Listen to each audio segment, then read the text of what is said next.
আজকে তৈরি করছি আলু মেথি। শীতের এই ফ্রেশ মেথি পাতা দিয়ে এই রান্নাটা খেতে দুর্দান্ত লাগে। বেশ খানিকটা সর্ষের তেল গরম করে অল্প একটু জিরে দিয়ে দিলাম। জিরেটা ভালো মতন যখন গরম হয়ে গেল, বেশ কিছুটা রসুন থেতো দিয়ে ভালো মতন ভেজে পেঁয়াজ কুচি দিয়ে দিলাম। পেঁয়াজটা হালকা একটু লাল লাল করে ভাজা হলে ডুমো করে কেটে রাখা আলু, পরিমাণ মতো নুন হলুদ দিয়ে ভালো মতো আগে ভেজে নেব। আলুটা ভালো মতন সেদ্ধ হওয়ার জন্য ঢাকা দিয়ে গোটা রান্নাটা তৈরি করতে হবে।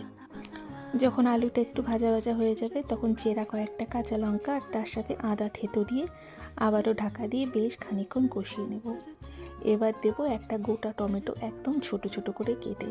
টমেটোটা খুব বেশি কিন্তু গলাতে হবে না। সমস্ত কিছু যখন ভালো মতন সেদ্ধ হয়ে যাবে, তখন ফ্রেশ মেথি পাতা ভালো মতো কুচি কুচি করে সেই আলুর মধ্যে মিশিয়ে দেব। সমস্ত কিছু দিয়ে বেশ ভালো মতন কষিয়ে অল্প ধনেপাতা দিয়ে নামিয়ে দিলাম।